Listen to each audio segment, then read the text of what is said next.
एक फितरतन योद्धा सरदार ऊधम सिंह 21 साल बाद बदला। ऊधम सिंह वह युवा क्रांतिकारी थे जिन्होंने अपनी जान की परवाह न कर इंग्लैंड जाकर माइकल ओडाय पर गोलियां बरसाकर जलियांवाला बाग की घटना का बदला लिया था। ऊधम सिंह अमृतसर के जलियांवाला बाग नरसंहार का बदला लेने लंदन गए। वहां उन्होंने 13 मार्च 1940 को पंजाब के तत्कालीन लेफ्टिनेंट गवर्नर माइकल ओडाय की गोली मारकर हत्या कर दी थी। दरअसल जलियांवाले बाग में अंग्रेजों ने अकारण निर्दोष लोगों को गोलियों से छलनी कर मौत के घाट उतार दिया था। इसमें बुजुर्ग, बच्चे, महिलाएं और नौजवान सभी शामिल थे। इस दिल दहला देने वाली घटना को ऊधम सिंह ने अपनी आंखों से देख लिया था, जिसका उन्हें गहरा दुख हुआ और उसी समय ठान लिया कि यह सब कुछ जिसके इशारे पर हुआ है उसको सजा जरूर देकर रहेंगे। उन्होंने उसी समय प्रण कर अपने संकल्प को पूरा करने के लिए अपने नाम को अलग अलग जगहों पर बदला और कई देशों में यात्राएं की। महज इतना ही नहीं, उन्होंने एक पार्टी का निर्माण किया और उससे जुड़ भी गए। उनको बिना लाइसेंस हथियार रखने पर गिरफ्तार कर लिया गया। वह 4 साल जेल में सिर्फ यही सोच कर रहे कि बाहर निकलकर हत्यारे जनरल डायर को मारेंगे। जेल से रिहा होने के बाद वह अपने संकल्प को पूरा करने के लिए कश्मीर गए, फिर वह जर्मनी चले गए। 1934 में ऊधम सिंह लंदन पहुंच गए और वहां अपने कार्य को अंजाम देने के लिए सही समय का इंतजार करना शुरू कर दिया। लंदन के रॉयल सेंट्रल एशियन सोसाइटी के कास्टन हॉल में बैठक थी, जहां माइकल ओडाय को आना था। ऊधम सिंह भी वहां जाकर बैठ गए थे।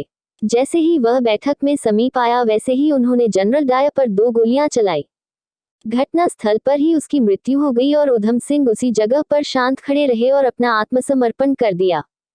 न भूलेंगे और न माफ करेंगे की नीति पर चलते हुए देश के इस वीर सपूत ने जलियांवाला बाग के 21 साल बाद 31 मार्च 1940 को डायर को उसके किए की सजा दी। वहीं ऊधम सिंह को डायर की मृत्यु का दोषी घोषित कर 31 जुलाई 1940 को लंदन में फांसी की सजा दी गई। उनके मृत शरीर के अवशेषों को 87 उनकी पुण्यतिथि 31 जुलाई 1974 के दिन भारत को सौंप दिया गया था। जलियांवाला बाग में लोग क्यों इकट्ठा हुए, चलिए इस बारे में बताती हूँ। साल 1919, बैसाखी का दिन, पंजाब के अमृतसर में हजारों की तादाद में लोग एक पार्क में जमा हुए थे। रॉलेट एक्ट के तहत कांग्रेस के सत्यपाल और सैफुद्दीन किचलू को अंग्रेजों ने अरेस्ट कर लिया था। लोग वहां दोनों की गिरफ्तारी के खिलाफ शांति से प्रोटेस्ट कर रहे थे। जनरल डायर अपनी फौज के साथ वहां आ धमका और घेर लिया पूरे बाग को। उसने न तो प्रदर्शनकारियों को जाने के लिए कहा और न ही कोई वार्निंग दी। डायर ने बस एक काम किया, अपनी फौज को फायरिंग करने का ऑर्डर दिया। फिर शुरू हुआ नरसंहार। अंग्रेजों ने उन मासूम लोगों पर दनादन गोलियां चलाईं। उस फायरिंग में बहुत लोगों की जानें गईं। बाग का इकलौता एग्जिट गेट अंग्रेजों ने बंद कर रखा था। लोग बचने के लिए पार्क की दीवार पर चढ़ने लगे। कुछ जान बचाने के लिए कुएं में कूद गए। गोरों की इस हरकत से सब गुस्साए बैठे थे, पर इस घटना से एक इंसान था जो इतना ज्यादा गुस्साया कि उसने जनरल डायर को टपका डालने का मन बना लिया। ये थे सरदार ऊधम सिंह।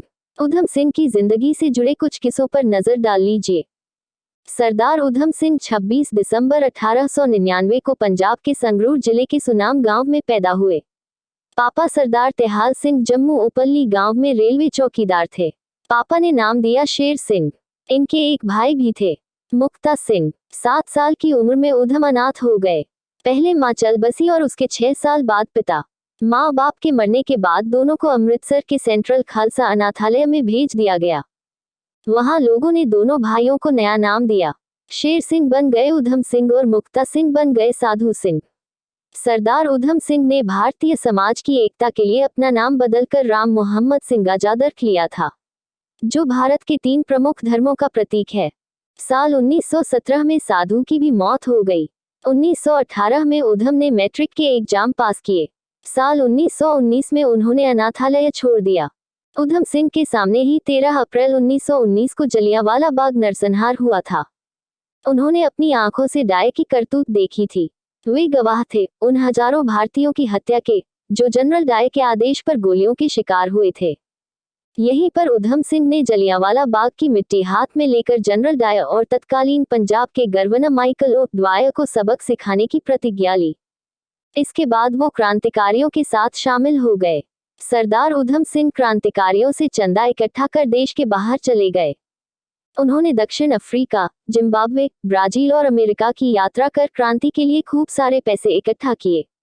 इस बीच देश के बड़े क्रांतिकारी एक एक कर अंग्रेजों से लड़ते हुए जान देते रहे। ऐसे में उनके लिए आंदोलन चलाना मुश्किल हो रहा था, पर वो अपनी प्रतिज्ञा को पूरी करने के लिए मेहनत करते रहे। उधम सिंह के लंदन पहुंचने से पहले जनरल डायर बीमारी के चलते मर गया था।